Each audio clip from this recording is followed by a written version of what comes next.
Visual. A bustling city street, cars passing, people walking by. A young girl in a wheelchair sits quietly, her red hair catching sunlight. A well-dressed man kneels beside her. Narrator VO. In a world where miracles are rare and hope is sold in pills and promises, a single voice can change everything. Cut to a young boy with tattered clothes and duct tape boots approaches. He points gently at the girl. Boy, sir, I can make your daughter walk again. Cue dramatic pause. Music swells softly. Narrator VO. The millionaire turned, frozen by disbelief. Who was this boy? And how dare he promise the impossible? Act 1. The meeting, visual, flashback. The man. Jonathan Hale, once a tech mogul, now a broken father. Narrator VO. Jonathan Hale had everything: money, power, fame, until a car crash left his only daughter paralyzed. Doctors gave up. Therapies failed. Hope gone. Visual. The boy stands confidently, eyes full of certainty. Jonathan, what did you say? Boy, I can help her walk again, but not with machines. Scene. Jonathan stares hard at the boy, suspicious and unsure. He glances down at his daughter, who looks up with wide, curious eyes. Jonathan, why would I trust you? Where are your parents? Boy, I don't have any, but I have something else. He reaches into his coat and pulls out a small, worn pouch. Inside are dried herbs and a wooden carving. Jonathan frowning. What is this? Boy, medicine and memory, passed down by my grandfather. He was a healer. My mother used to say he cured a whole village once, before he disappeared. Narrator VO. The world forgets its miracles, but some remember. Visual. The girl, intrigued, touches the wooden carving. Her father watches her, torn. Jonathan, all right, I'll give you one chance. What? Act 2. The boy's secret. Visual. The boy leads Jonathan and his daughter through alleyways to a quiet garden behind a temple. Narrator VO. His name was Amen, an orphan, a beggar. Yet, his hands carried the ancient knowledge of healing passed down from monks no longer remembered by the world. Visual. Amen mixing herbs, placing his hands gently on the girl's legs, whispering something inaudible. He lays a palm on the earth, then on her knees. Narrator VO. He didn't ask for money, only belief, only time. Scene. The garden becomes a place of ritual. Jonathan watches as Amen works day after day. Jonathan, what are you doing? Amen, realigning the body, waking up what the world told her to forget. Jonathan, that sounds like poetry, not medicine. Amen, poetry is the oldest medicine. It reaches the soul. Jonathan scoffs, but stays. He begins to take notes, researching the herbs Amen uses. He discovers some are used in ancient Chinese and Indian healing traditions. Narrator VO. He came looking for proof, but found a bridge between science and spirit. Scene. Jonathan begins helping Amen prepare the herbs. He starts showing up earlier each morning, pushing his doubts aside. Jonathan, what are we mixing today? Amen. Yarrow for blood flow, ashwagandha for strength, and something more. Something you can't put in a bottle. Jonathan, and what's that? Amen smiling. Patience. They share a rare moment of connection. The girl laughs from her chair. Act 3. The struggle visual. Montage of healing rituals, moments of doubt from Jonathan, and Amen's determination. The girl begins laughing again, then crying, then sleeping peacefully. Jonathan angry. This is nonsense. She's not improving. Amen. Healing begins with faith, sir. She must believe she can walk, and so must you.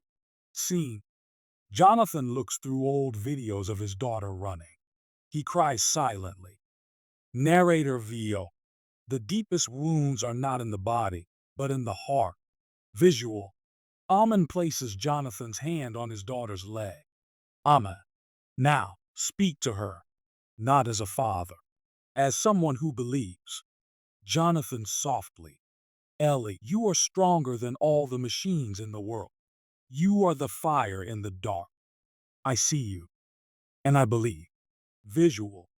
The girl begins to twitch her toes. Her eyes grow wide.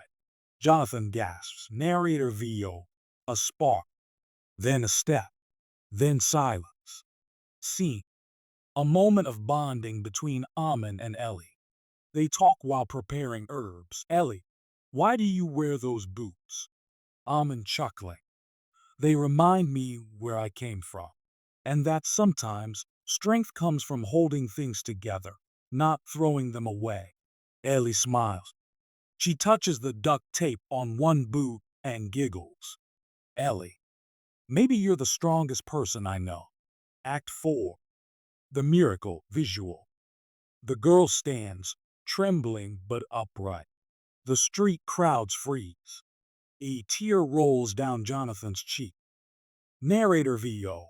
She walked, not because of money, not because of science, but because one boy dared to believe when no one else would. Scene. The media begins to hear of the miracle. News cameras show up. Jonathan blocks them.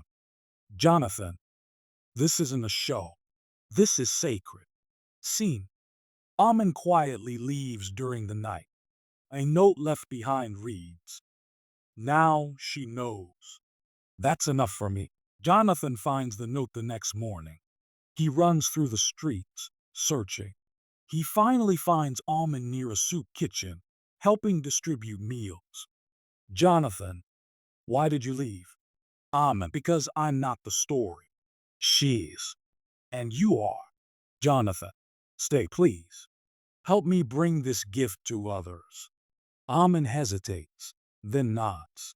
Finals in visual. Jonathan builds a healing center with Amen as lead guide.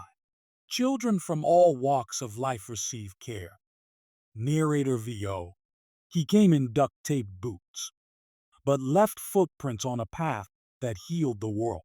Visual. Ellie runs through the garden. Jonathan watches, smiling. He turns to Amen, now in clean but simple clothes, teaching a group of children. Jonathan, I thought I had to build empires to change the world. Turns out, all I had to do was listen. Amen smiling. Sometimes the world shouts. Sometimes it whispers. Scene. Children practicing meditation, learning herbal healing, being read to by volunteers. A wall with hundreds of handwritten letters from families who have been healed. Narrator VO. What began as a chance meeting on a street corner became a movement of hope, driven by belief, love, and the unshakable spirit of one child with nothing but duct-taped boots and a dream. Closing text on screen. Faith doesn't wear a suit. Sometimes it walks up to you in tattered shoes and gives you a miracle. Fade out music ends. Extended epilogue years later. Scene. 10 years have passed. Ellie is now a teenager, training as a healer under Amen. She walks through the center's lush garden, her gait strong and steady. Narrator VO. Time is the true test of miracles, and some only grow more powerful with each passing year. Scene. Jonathan speaks at a global summit about holistic healing and ancient knowledge. Jonathan, we were blind to wisdom that existed long before science, but we've learned, and now we share it freely. Scene. Amen, older but still grounded, teaches children from war-torn areas and refugee camps. He speaks multiple languages, teaches by touch, by breath, by example. Narrator VO. He never asked to be followed, but footsteps naturally form in the path of those who walk with purpose. Scene. A new building opens next to the original center, a research lab named after Ahmed. Inside, scientists and spiritual leaders collaborate on new therapies rooted in ancient traditions. Narrator VO. Where once stood disbelief, now stands unity. Scene. Ellie, now called Little Light by the new children, kneels beside a boy in a wheelchair. Hey, do you believe? Boy. I want to. Ellie smiling. Then let's begin. It all starts there. Narrator VO. One girl healed, one father awakened, one boy believed, and a world forever changed. Final text on screen. The smallest hands can carry the greatest gifts. Believe, begin, become, fade out. Music. Gentle piano theme continues to play into credits. Fade to black.